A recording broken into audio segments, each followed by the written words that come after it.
ionizedreview.com. This part of the video now focuses on the science inside of the machines.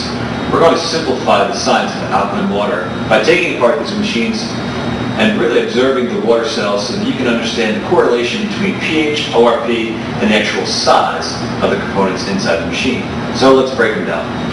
And so, ladies and gentlemen, we've really determined that it's what's inside that counts. At this point, we've taken the three machines, the ionized Athena, the Titan MMP 7070, and the Life 7500, and we've opened them up to the point where we can actually see the technology that's inside.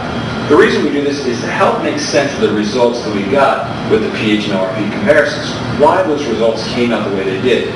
So we'll go through and conduct a few measurements to shed a little light on the subject. Now you can run this forwards, reverse, you can pause it, whatever you like. We're going to simply measure these with an English ruler, and we'll go through and we'll figure out exactly the sizes of the water cells inside.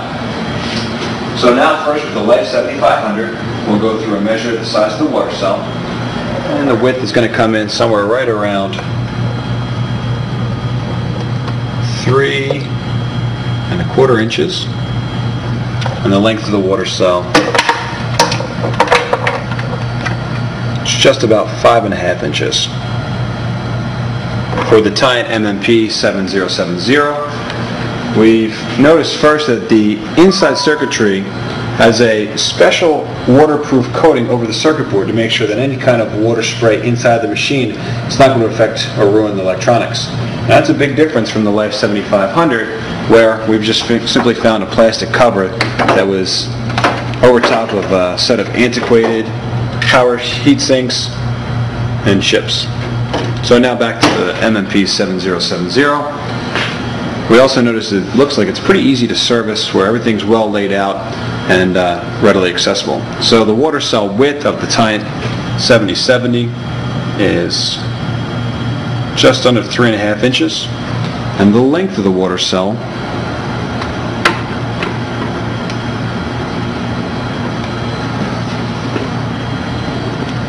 is just about 7 inches.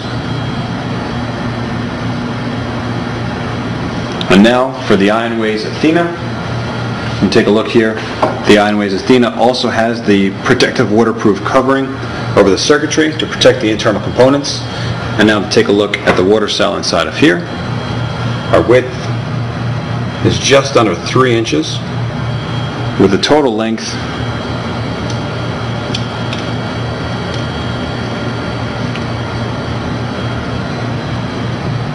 of right about 5½ inches.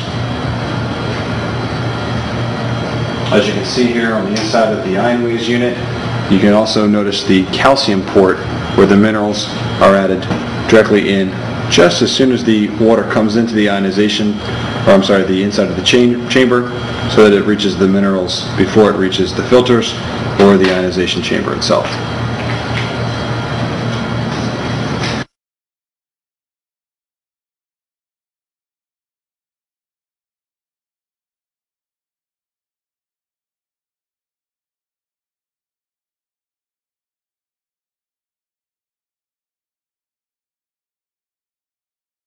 And so now, in summary, keep in mind a few things as well about the water cells. There's a lot more that goes on inside of the water cell than just plates and plate technology. The size of the membrane, the length of travel between where the water enters the cell and where it exits the cell. So there are a lot of different things that are going on here besides just plate technology to take into consideration.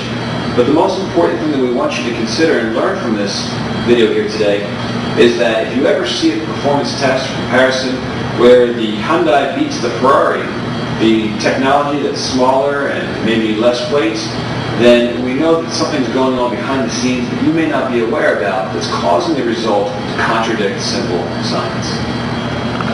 As more and more ionizers appear on the market, unfortunately some of the manufacturers are now stooping to new lows to put themselves back at the front of the pack. And unfortunately, this pseudoscience and fuzzy logic contributes to a little bit of confusion in the industry, and hopefully our goal here at ionizedreview.com is to help simplify some of the basic things to understand about ionizers so that you can make the best decision for you and your family.